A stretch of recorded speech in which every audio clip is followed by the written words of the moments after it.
Raise some Cain. You gotta raise some Cain.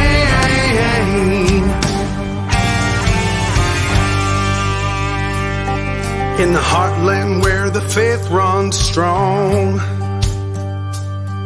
we've seen the shadows growing long. Watch those around us be deceived. Yeah, the fight is at our doors, no matter who we believe. Corruption, lawless day and night, we'll speak the truth into the light. We'll bring the battle, heed the call, watch the whole thing fall.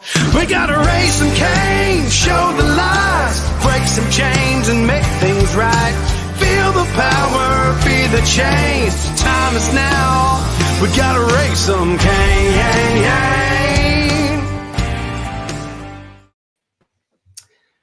Welcome to the Raising Cain Show, where we explore the stories of those who serve, lead, and inspire. I'm your host, Nate Cain, and tonight we have a very special guest who embodies the spirit of service in every aspect of his life. Tom Willis, a Special Forces Green Beret veteran, community leader, and candidate for West Virginia Senate District 15, joins us to share his extraordinary journey. From the battlefields of foreign lands to the legal halls of West Virginia, Tom has dedicated his life to protecting and serving others.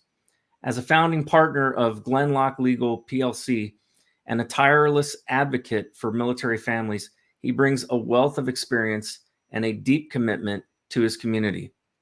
Tonight, we'll dive into Tom's remarkable career, his vision for the future of West Virginia, and the personal experiences that have shaped his path to public service. Don't miss this chance to hear from a true leader who is ready to take his mission to West Virginia Senate. Tom, welcome to the show. Hi, Nate. Pleasure to talk to you. Thanks for having me.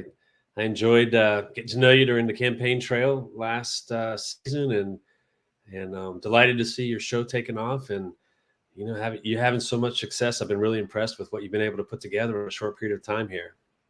Well, thank you. It's been a pleasure to get to know you as well, and I'm very proud actually to have voted for you in the primary, and I hope to see you as my next state senator. So this is going to be exciting. So Tom, I guess starting off, you've had an extraordinary career as a Special Forces Green Beret, serving in some of the most challenging environments around the world. How have those experiences shaped your leadership style, and how do you plan to apply those lessons in your campaign for West Virginia Senate?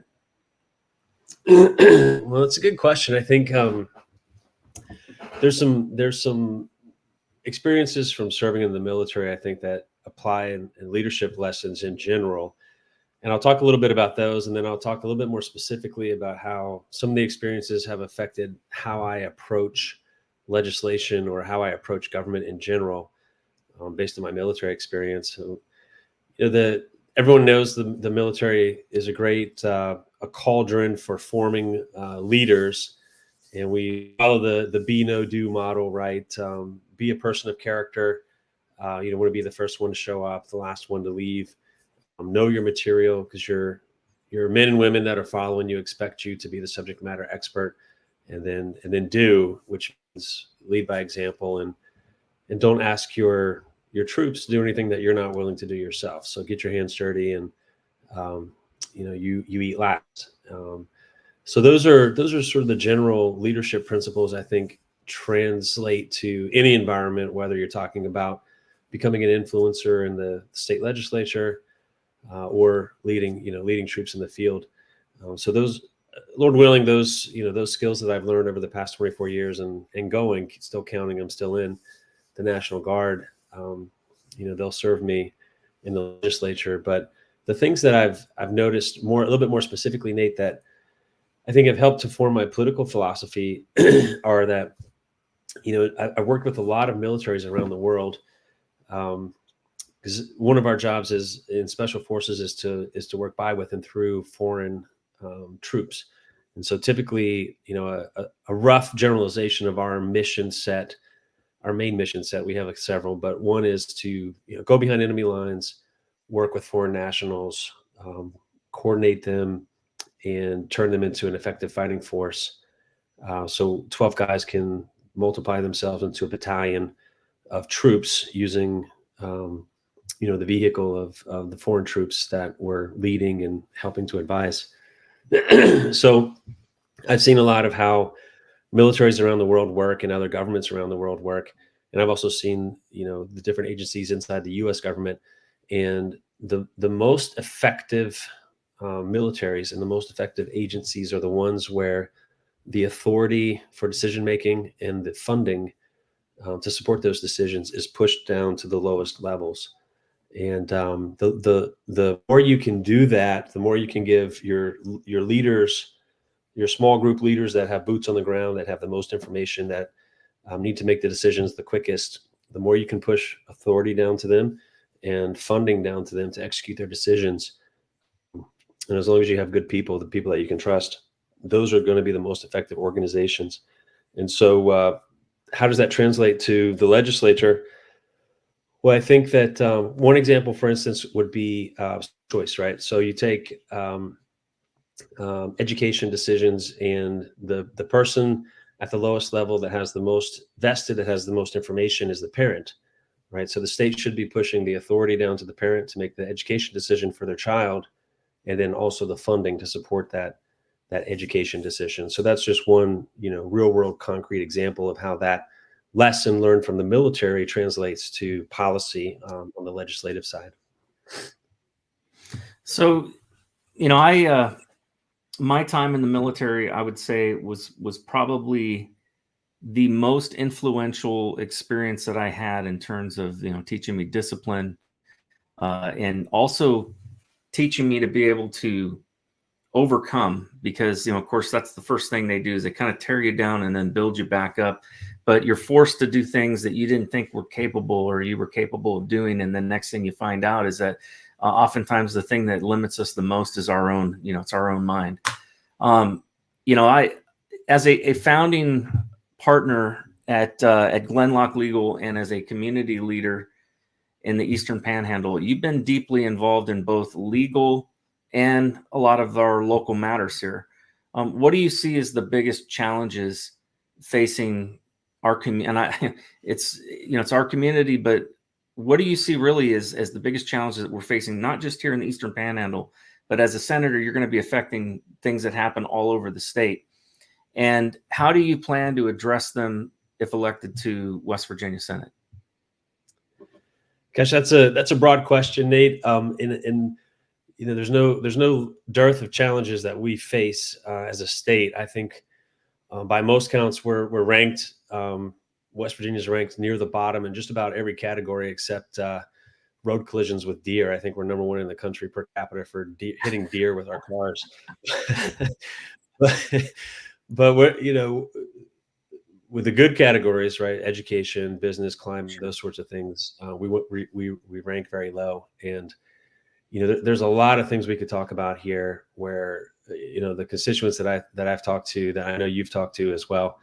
Mm-hmm. They're concerned about inflation. They're concerned about childcare. They're concerned about opioids. The two that I'm really focused on, and that I think that I have some degree of expertise on and can speak to with some authority, are also the two that I think will affect those other categories that we talked about. Because if we get these two right, I think a lot of the other problems start to solve themselves. And that's really education and the business climate. Because if our kids are coming out and they're knowledgeable, but more importantly than knowledge, because really you can get knowledge so quickly now with, just pull out your newest AI, device and ask for knowledge, and it's at your fingertips. What we really need are students that are graduating that are able to solve problems, right? So I have a daughter that just graduated from high school, and she just went to college, and I told her, I'm not so concerned about your grades. You should keep those up in case you want to go to grad school. You'll need those to apply to grad school. But I'm more interested that you're an effective communicator, that you're an adept problem solver, that you can adapt mentally and, solve mental problems with some mental agility. And I did tell her, I want you to graduate, fluent in another language, because I think that's important, especially in today's world. So, those were my three categories. I didn't really say, you need to have a 3.5 GPA or this or that. Those, I think you need to be able to communicate, be able to think adaptively, and I think in the process of learning a different language, it opens you up to understand and empathize, I think, a little bit better. It helps you to hear and listen better, because there's a process you go through when you learn a different language that forces you to listen with a different mindset. So anyway, I think that West Virginia kids are not getting that right now. Obviously, the test scores show that our ACT scores and our SAT scores across the board are abysmal. Even here in where we live in the Eastern Panhandle, supposedly we have some of the higher ranked high schools in the state. But I will tell you anecdotally, my daughter and her friends they're smart girls, but their SAT scores, ACT scores, I think were pretty disappointing, and unnecessarily so. I know that they had the mental acumen to score highly if they'd been well prepared, but they just weren't well prepared.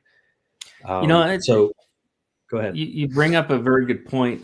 When I was out campaigning, I was actually really shocked at how many, for a lot of the people that I spoke to, how important education was. And a lot of the people that I spoke to, one of the biggest problems that they saw was education. And also the fact that a lot of our kids, they graduate and then they leave the state. And so those that, that did perform well, they tend to leave. Talk about that for a little bit. How can we improve, our education system here in West Virginia?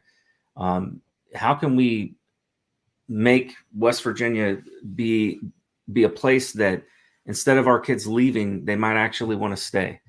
What's something that you think that could be done to do that, to improve the outlook there? Well, I think it goes back to what I said earlier about giving parents more choice and more authority and funding.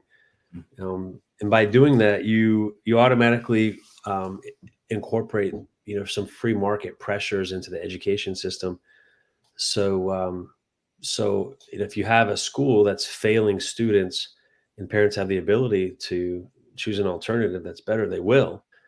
And then that forces the failing school to either adapt and improve, or they're going to start losing funding, losing students.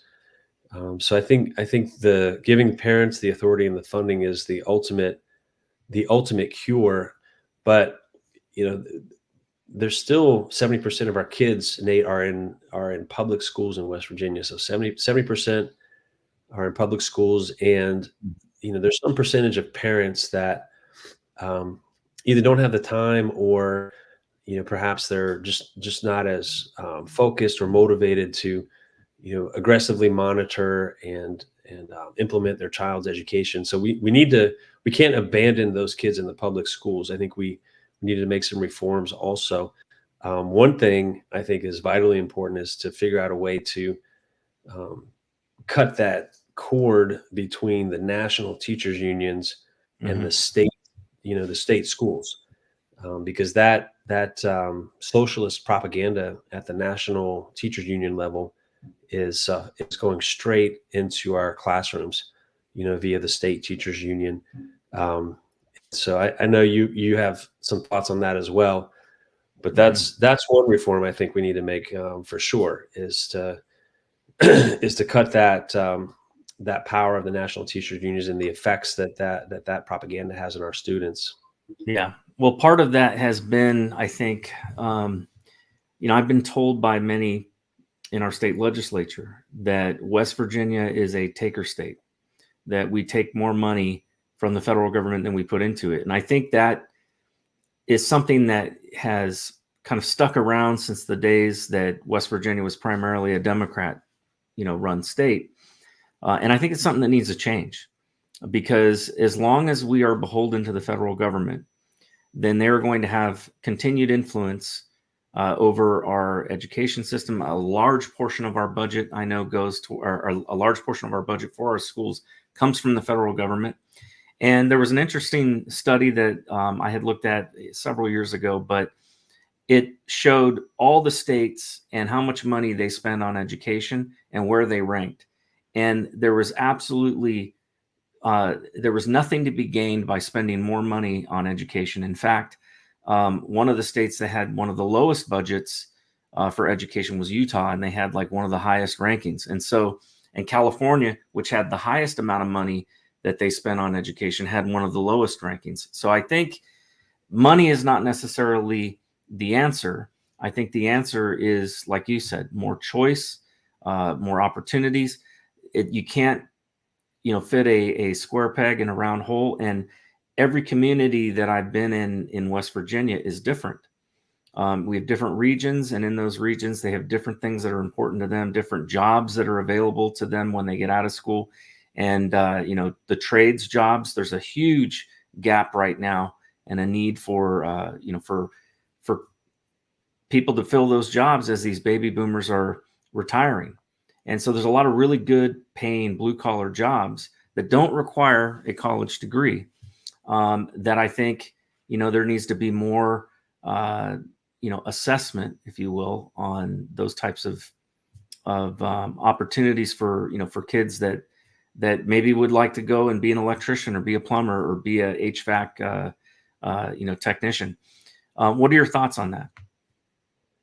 Well, I definitely agree about the trades. I mean, I tell young people now, you can, if you work hard and you stay away from the booze and the drugs, which, a lot of my contractor friends are constantly complaining, it's hard to find people that are drug free and alcohol free in that industry for whatever reason.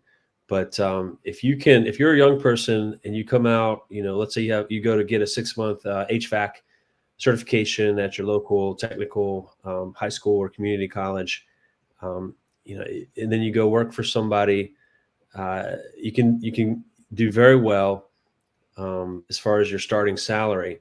And then if you start your own business a few years later, you could easily be doing 6 figures by age 25.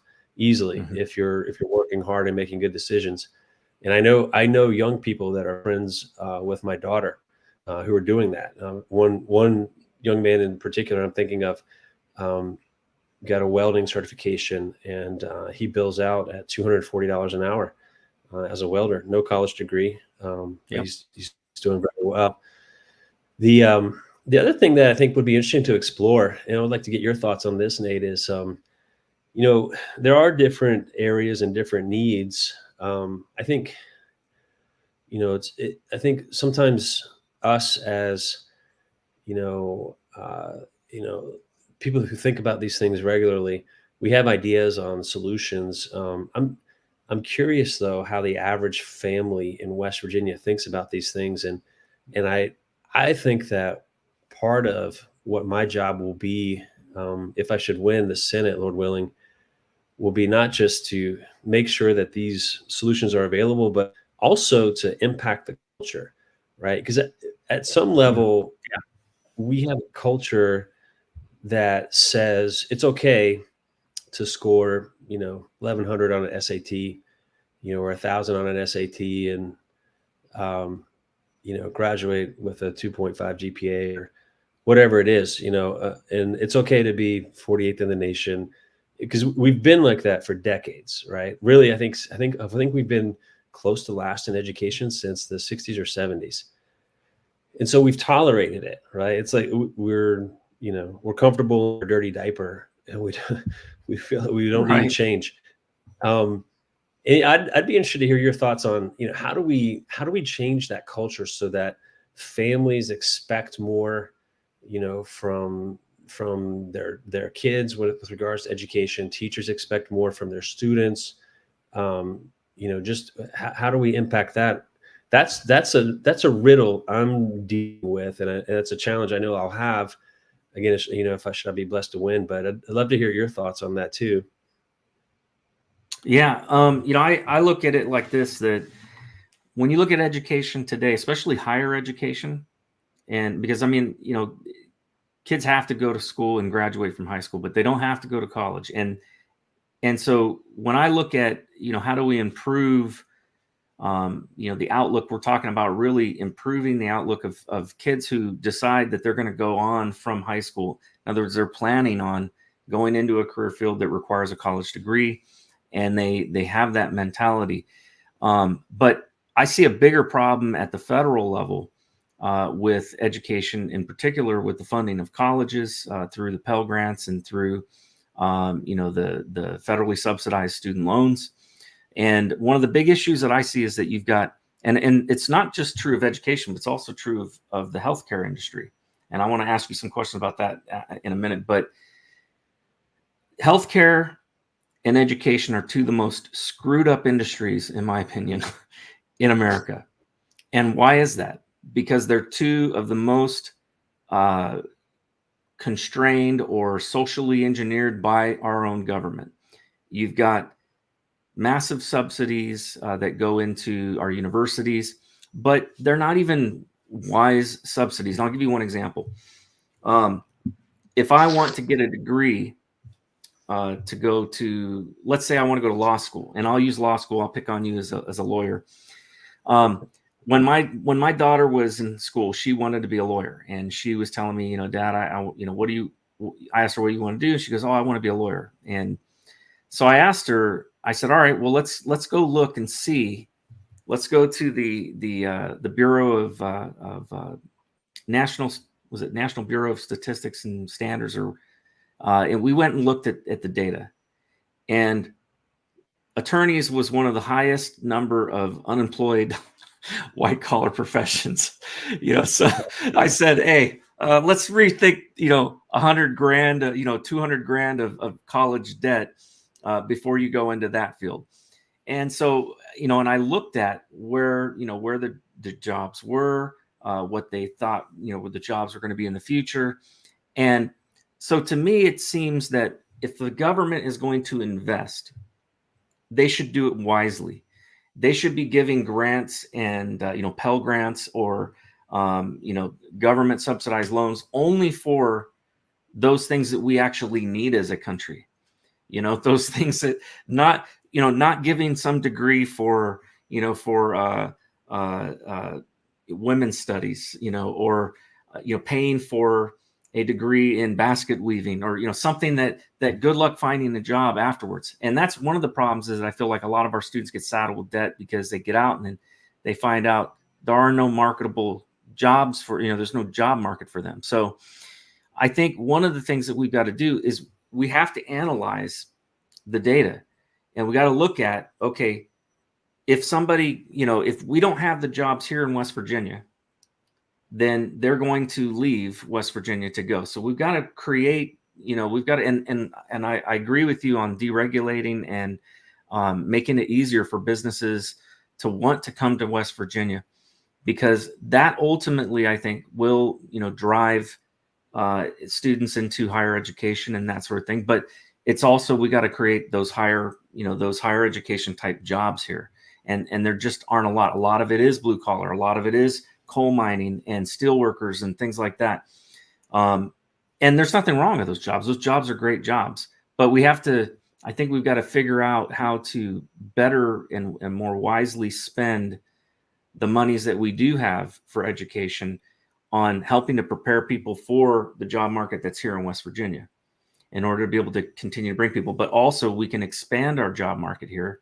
We've got a massive amount of I think opportunity in the areas of energy, and so there's talks about they're taking coal and turning it into hydrogen and burning hydrogen in some of these plants that they're generating electricity. We should be looking at creating more jobs like that, and then making sure that we have the skill sets and the training necessary in our universities here in West Virginia. One of the big areas too is healthcare. And on that note, that's something else I wanted to ask you about. I've noticed this. I've got a special needs son, and trying to get him healthcare, for what he needs has been extremely difficult. I've never been anywhere in my life, have I ever lived, where I was literally driving 3 hours away to get the kind of care that he needs. And I hear this all the time from people, where they will go up to Morgantown in order to get healthcare because they just can't find a doctor around here that does it. Or we're driving down to Winchester, to Virginia, to get a good neurologist for my son because there wasn't one here that was available. So there does seem to be a big problem with healthcare, and it's not just about access and affordability. It's also the fact that we just don't have enough doctors that are willing to come move here. So I do think we need to create an environment that entices, those businesses, including doctors, including private practice, to come here to West Virginia, because that not only does it provide better, healthcare access, but it also creates, it creates job opportunities for people, nurses and physicians assistants, as well as doctors as well. So that's one of the things that I definitely think is an issue. What are your thoughts on that? How can we improve healthcare here in West Virginia? Because it is a problem. And I know one of the answers, I think, is I can't remember the name of it, but we have something in place that basically it causes problems with building new hospitals and facilities. So what are your thoughts on? Yeah, you're talking about a certificate of need, I think. Yes, that's it. Is what you're referring to. Yeah, so I have, unfortunately, I have a lot of experience with the healthcare industry, because I lost a wife to cancer and a son to cancer. And so between the two of them, we were battling cancer as a family for more than a decade, actually. So I spent hundreds of nights in various hospitals. And we did travel a good bit, for care for both of them. And so I've seen a lot of things from the inside. We, probably 5 or 6 hospitals total, with all the different places we went for care between the two of them, and in several different states. So I've got a pretty good look at the systems. But I think the main problem is not really down at the hospital level. It's like you said, Nate. The government has been sticking its fingers in this industry for decades, and it's a mess. My uncle was an Army doctor, ophthalmologist, and then he went into private practice, and he told me, he's worried about always having a shortage of doctors, and mainly because the regulatory environment is difficult to deal with, and also dealing with the insurance companies, which is also a byproduct of the regulatory environment. And so, the medical field is dealing with overregulation, in its simplest terms. A lot of it's at the federal level. So how much can we really impact at the state level? That remains to be seen. But I think some of the things that we can do at the state level to help with the shortage, for instance, I spoke with one physician's assistant here in West Virginia, and I didn't realize this, so she educated me. But West Virginia has much stricter rules about what a physician assistant can do, what services they can provide, compared to neighboring states. And so she asked if I could loosen that up a little bit, and then you've got PAs that can provide a lot of services that doctors are providing. So obviously you need less time from a doctor, and therefore in the aggregate, less doctors in the whole. So I think we should take a look at, what services can PAs provide now? What services can, 4-year nursing degrees, what can they provide? Can we expand those a little bit within the bounds of wisdom, based on their knowledge and experience? And can that alleviate some of the shortage we have in healthcare capacity? But I've talked to some of the leaders of the hospitals, and this is a challenge that they're dealing with also, and they want to talk about it. But the thing that sort of solves all of these problems goes back to what I said earlier. I think the two most important things, if we get these right, a lot of these other problems start to solve themselves. If we get education right, we talked about that. The other one is critically important, I think, is increasing our business friendliness or our business climate. Mm-hmm. The leaders of the hospitals that I spoke with, basically, what they really wanted to talk about was how do we generate economic growth and job growth? Because if you have an economy that's humming and you have prosperity and you have jobs, well, it just takes a lot of strain off of the hospitals. You have people coming off the Medicaid rolls and going on to private insurance rolls. Businesses are paying for insurance.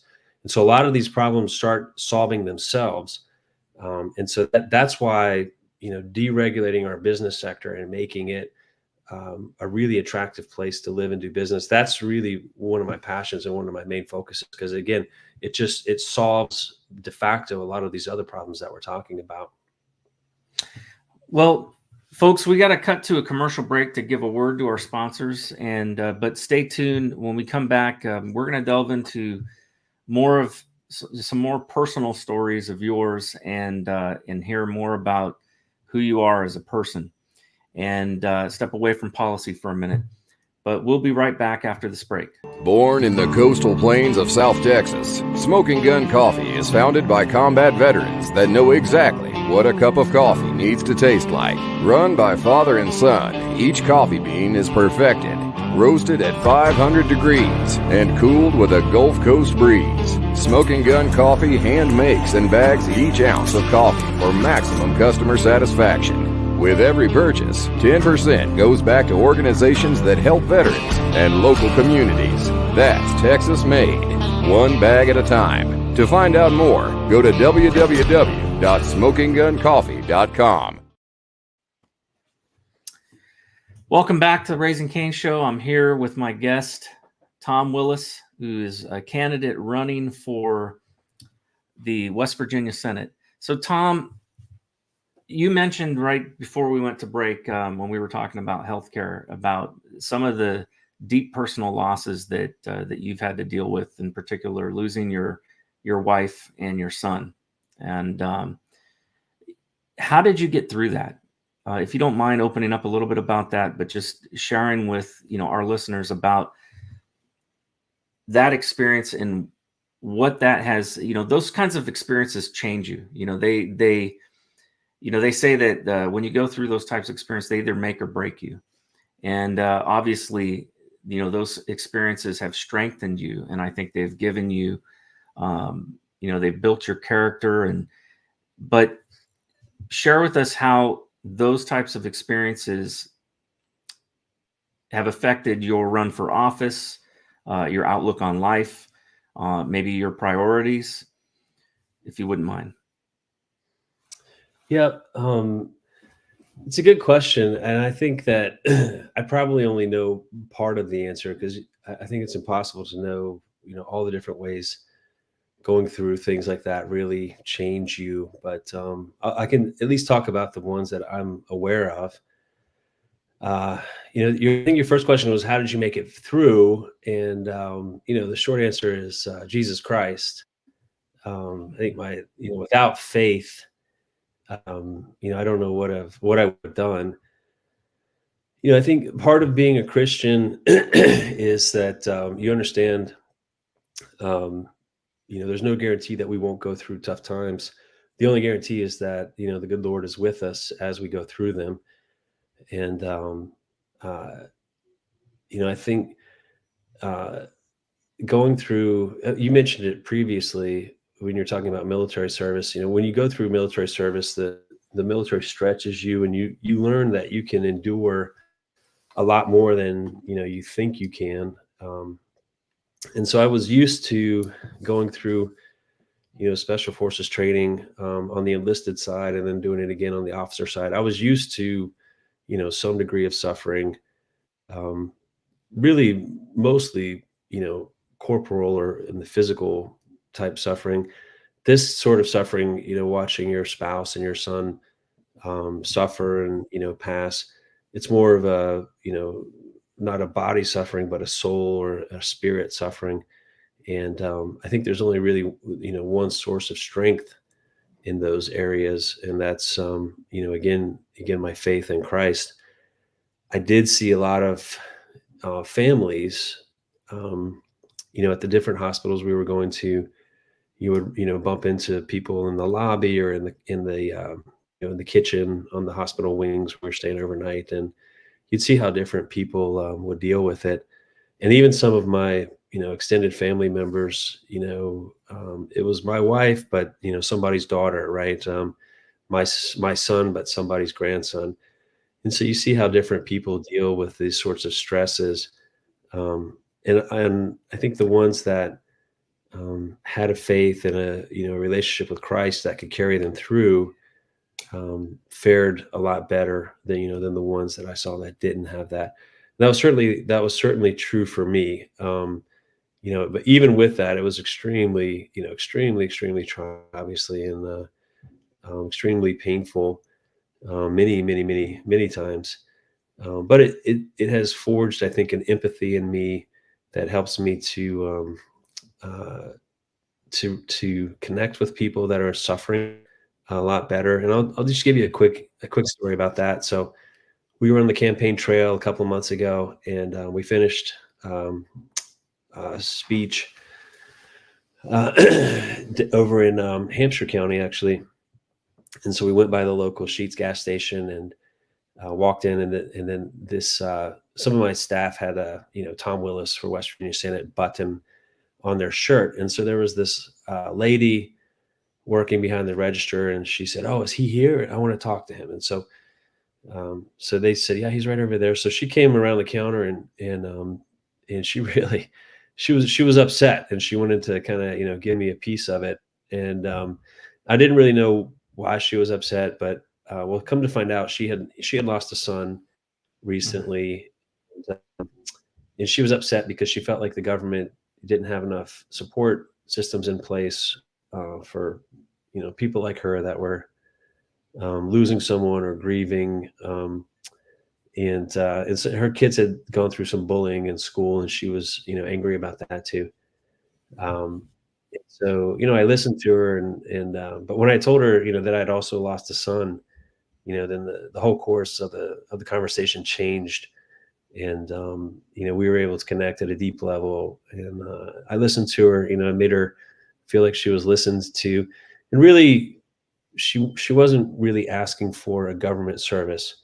What she was really asking for was a relationship, right? Somebody to talk to, somebody to listen to. She just needed to be loved. And so I did my best to make her feel loved. I think I was able to do that because of what I've been through. And and so she gave me a big hug, and we left. And I think that she felt like I'd really listened to her, which I had. And then I also called some friends that lived close to her that were in a local church there, and I said, "Hey, this is a person that needs some arms around her. So why don't you send some of the ladies from the church down and bring her into the fold? That's really what she needs, not a government program." So that's just a one story about how my suffering has enabled me to hopefully love people better and serve people better, as I step into this role as a public servant. As a military veteran and somebody that understands, the special needs of veterans, especially those that have served in combat, some of the things that they go through and they come back. And I realize that a lot of, the VA is particularly, it's a federal issue, but are there things that the state can do? We have a lot of veterans in West Virginia. And so what I'm wondering is, are there things that the state can do to help with, veterans affairs and help those veterans that are, maybe transitioning out of military life and into civilian life, or, dealing with substance abuse issues and things like that? Share with me any ideas that you have on how to help people like that. Well, I think that when the state cut the income tax for veterans, that was a great move in the right direction. And certainly I think it helped retain and attract more veteran retirees to this area. I've actually done a decent amount of research on veterans' needs. One of my good friends called me in 2014 and asked me to serve on the board for a nonprofit that he was starting called the Rick Harriman Foundation, and it's grown now to where the budget is annually 7 figures, and we started off with 55 acres outside of Fort Bragg, down in North Carolina, and it was designed to just sort of help alleviate the stress on military members and military families with the ongoing deployments. And some of the research that we found is that really mental health is tied to really 2 things that struck me. I wouldn't say these are exclusive, but these are prominent. One is relationships. And I think the good Lord created us in his image, and we know he's a tripartite being, right? He's in relationship. We're designed to be in relationship. And as a quick aside, I'll just mention this. We were down doing some labor at the men's homeless shelter, and the director over there, Pastor Tim, he asked our group of men from our church, do you know what all the persons here have in common? And nobody really knew the answer. And he said, they've all lost their relationships. They've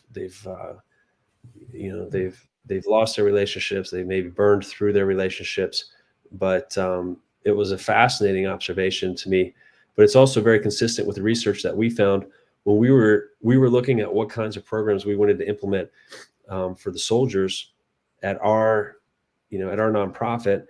And so we found that by creating vehicles for building relationships on our property, that was a great way to help soldiers and families with their mental health. So what does that mean?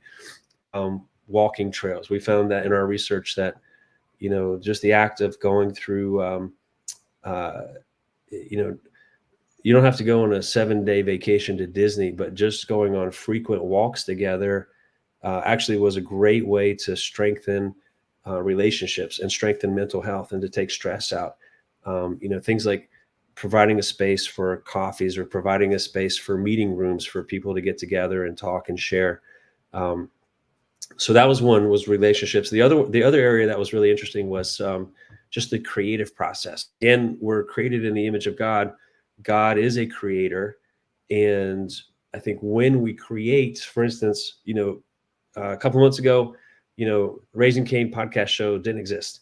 Now, out of nowhere, there's this, successful, interesting podcast show that's very well run, by the way, my compliments. So you've created something, right? And I think that gives God glory because you're acting like a good son in the image of your Father. You're showing the world what the creative process looks like. And so on our nonprofit, we try to create spaces where people could also create. So we had family garden boxes. So that you have A, the relationship, and then B, the creative process of growing a fruit or a vegetable and nurturing it. We had horse stalls, where you're, taking care of, creating a good space for the animal. We had, art areas. We had, training areas for mixed martial arts and those other areas where you're learning something, you're creating teams. So those are the areas that we focused on that I thought were interesting. So the answer really is the same when you're talking about veteran care. Now, how does your question specifically was about how does the state impact that? I think honestly, the best way to help veterans is through other veterans. So I always encourage, my veteran friends to get involved in a local veteran organization. We've got locally, the VFW, the American Legion, the AMVETS, to name a few. And I'm members of all of them. They're great great groups of guys. Each club has a different culture and flavor, and you'll find your tribe just to the different ones. But I think just encouraging those organizations, maybe giving them meeting spaces. 'Cause there are some clubs that don't have their own private facilities, so the state or the local municipality can give them, perhaps a free meeting space, to help facilitate that, to help, co-host or publicize events. But it really boils down to, how do you encourage relationships and how do you encourage the creative process? Those are the two things that really contribute the most to mental stability and mental health, in my experience. That's very insightful. I actually, when my kids were in school, junior high and high school, and we were living in Hawaii, and we didn't know anybody, and we weren't exactly rolling in dough. It's expensive to live there, and so we lived on the west side of the island, and it was rough. My kids had they got into a lot of fights, and but I had no idea of what they were going through. And someday, at some point, I think I realized that I don't remember what the incident was, but something happened, and my wife was like, you need to talk with your son or something like that, and there's something going on. I don't know what it is, but I can tell something's going on with him. So I decided, it was wonderful weather, so I decided we'd start walking. And so one day a week with all 4 kids, I went on a long walk with them along the beach and around the, around the harbor there. And what I found is that when people are walking, when you're engaged in physical activity, it's so much easier to open up.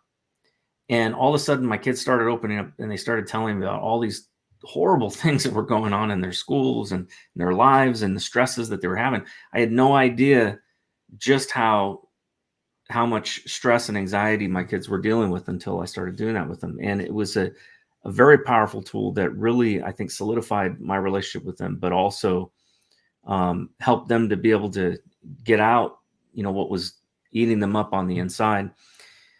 The other thing that kind of goes along with what you were just talking about is building those relationships and having those connections, with people. It is truly those types of things that I think have saved me at times where, things were dark, things were difficult.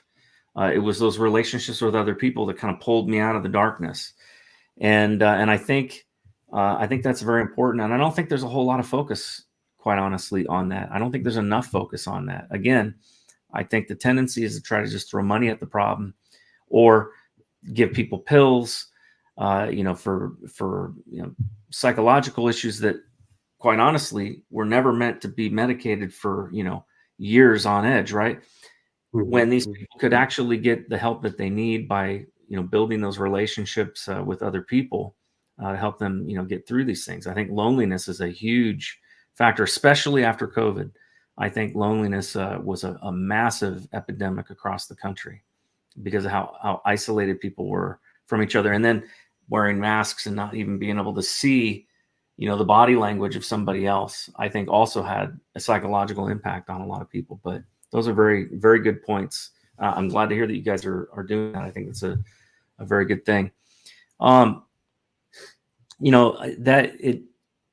of the big issues that I know is a problem in the military, but it's also a problem in West Virginia as a whole, is substance abuse. And this is probably, if there's one area in my life that or in my campaign, I should say, that I struggled to really have answers for, is how do we solve the epidemic of substance abuse in West Virginia, and whether it's alcoholism or whether it is fentanyl abuse. I mean, fentanyl has destroyed so many lives and so many people. I think we have the highest number of people who are dying from fentanyl overdose per capita. But doesn't just end there. You have husbands and wives that are getting busted for drugs. They're going away to jail. And now you've got kids that don't have a home. We have a massive amount of kids that are in the system because their parents are incarcerated due to drug abuse. So it affects so many different areas, not just the lives of those that are on drugs, but all the lives around them, the social services, all of these things. And I've heard horrendous stories about things that have happened in regards to CPS in West Virginia. So all of it's tied together, but it all would be, or a good portion of it, just like you were talking about with the economic woes. And, if you fix the education issue and you fix the, making our state more welcoming to businesses, that would solve the majority of the economic woes in our state. Well, I think the social woes in our state, which are almost all tend to be related to drugs and alcohol abuse, I think if you solve that problem, it would solve a lot of these other problems that are being caused by it, including what you were mentioning earlier about a friend of yours saying that, how do you find, workers that are not, addicts, things like that. It affects every area of life, the economy, the education, because you got these kids that are now in school without parents. Share with me any ideas that you have on that. It's interesting.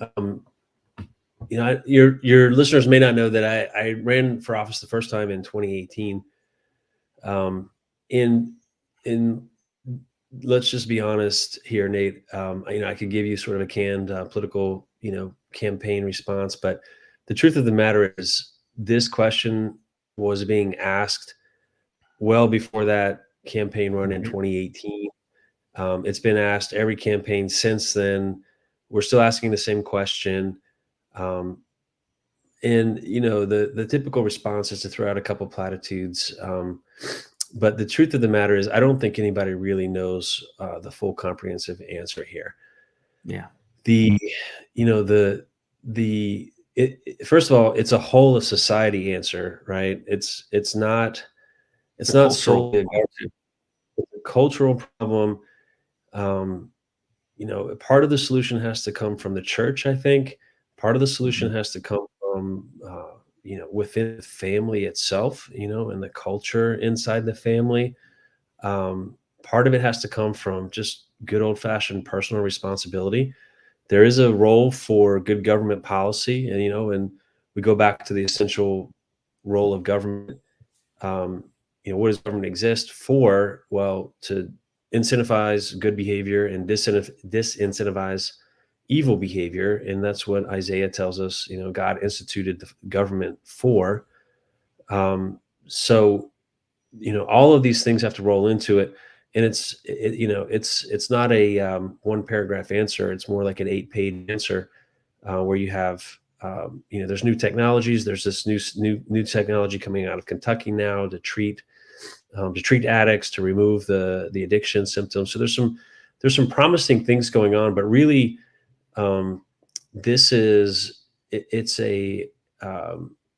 an issue that deals with the souls of human persons, right? And we were talking earlier about, there's 3 different levels to a human being. You've got the physical body, you've got the soul and the will, the second level, and then you've got the spirit at the third level.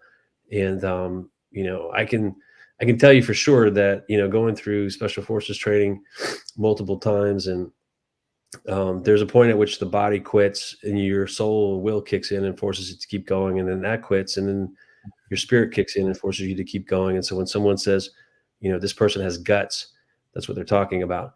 In this, when we're talking about the addiction problem, you're talking about something past the corporal, body, more into the soul and spirit realm.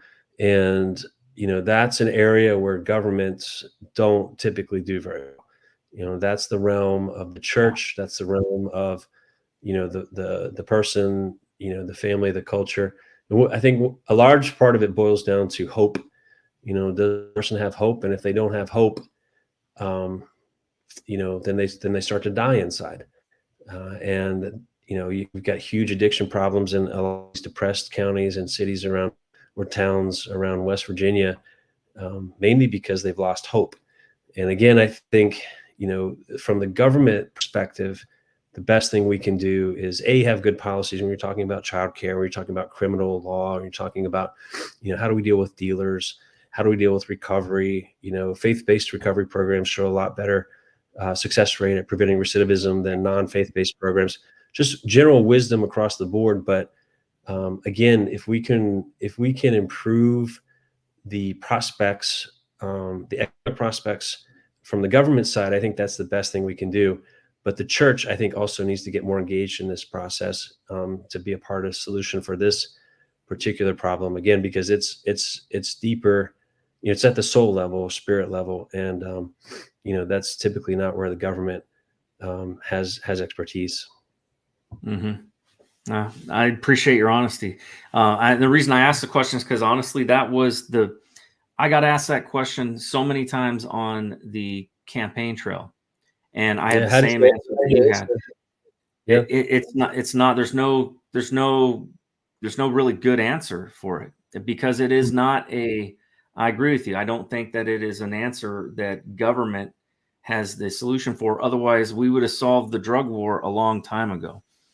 Mm-hmm. There obviously are some things that we can do in terms of law enforcement, and I think there's some evidence that the drug courts have been helpful in being able to rehabilitate people and keep families together and things like that. But yeah, it's a mess, and it's really sad what I see far too often. And I've met many people who have lost children due to overdose of fentanyl, and a lot of that is also policy at the federal level down at our border, and keeping that stuff out of our country to begin with. But well, I always like to give the final word to my guest. First off, where can people find you? What's your website, and where can people go to learn more about you and donate to your campaign? Well, my website's very easy. It's tomwillis.com. So you can find out, see my full bio, and we'd love to have any support for our campaign possible. tomwillis.com. It's just same as my name, Tom Willis. That's great. And the other thing too is you guys we just went to your kickoff meeting that you had at your house the other night, and so things are ramping up. For those that are in the district, what can they do to help? You can sign up to volunteer again at tomwillis.com. We're going to go out and run a good ground campaign, just like we did in the primary. So we've got signs going out, we've got door knockers going out, we've got meet and greets going up all over the place. We're just trying to get this free market message out to everybody, to make sure that government stays within the boundaries it's supposed to stay in, and doesn't encroach on the family, doesn't encroach on the church. We're just going to push for smart government and economic prosperity as the best solutions to bring West Virginia forward. And folks, I got to tell you, if you have the capability of volunteering for Tom Willis to go door knocking, that is one of the most effective tools at helping good leaders get elected. When I didn't win my primary, but I will tell you, I won every district or every precinct that I knocked on doors in. And the problem I had was, even with all the volunteers I had, which was a lot, it just wasn't enough to knock on enough doors. But for your race, I think it's very possible to do that. And so I'll definitely be out there to help with that. And I appreciate what you have stood up to do. Folks, for those of you that don't know, Tom is one of two people, and that's it. I endorsed two people during my, in this last election cycle, and Tom was one of them. The other one was Chris Rose, and both of you guys won. So I'm so excited. So now you guys just got to finish the job and get in there, and I will be praying for you, and absolutely be, supporting you as much as I can. folks, I always like to end my show in prayer. I've learned a long time ago that, yes, we got to do our job, but at the end of the day, we need God's help. So I'm going to close in prayer, and then we will end the show. Heavenly Father, I just thank you, Lord, for this opportunity to introduce Tom to those that may not know him. Lord, in the short time that I've gotten to know him, Lord, I know that he is a man of God, and I pray that you would bless his run, and that this general election would go well, and that he would win. Lord, I am asking for godly leadership in our state and in our federal government, Lord. And we do pray for our nation. We pray for our leaders. And we ask, Lord, that those that serve you, that they would remain, and those that are not serving you, that they would be removed and replaced with those who will serve you. And Lord, we also pray that you would give wisdom to Tom, Lord, when he gets elected and is in that position and has the power to be able to make positive change in West Virginia, that you would give him the wisdom to solve some of the problems that we're having, and then give him the leadership and the influence to be able to influence others in the Senate, Lord. And I just pray that you would bless this endeavor and bless his family, be with his wife and his daughter, Lord. And Lord, just be with his family in general, Lord. And it's a tough thing to be out campaigning all the time, I know. And I pray that you would give him endurance and give him the strength needed to see this through. We ask your blessing on the rest of the night, Lord, for all of our listeners. And we thank you, Lord, for what you're doing. And we know that you have good plans for our nation. In Jesus' name, amen. Amen. Thanks, Nate. Yep. Folks, before we go, I just want to mention that I always, you can follow me on social media at Nate Cain for WV, and I'm pretty much on everything. So I'm on X, I'm on Truth Social, Facebook, Getter, Gab. If it's out there and it has any large number of people, I'm probably on that platform, and I do post to all of them.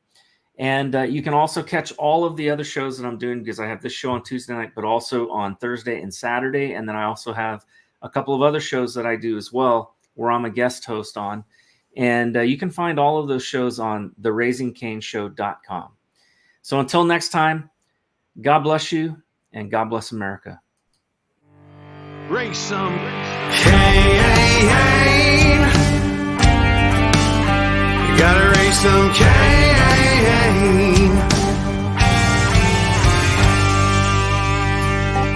In the heartland where the faith runs strong, we've seen the shadows growing long. Watch those around us be deceived.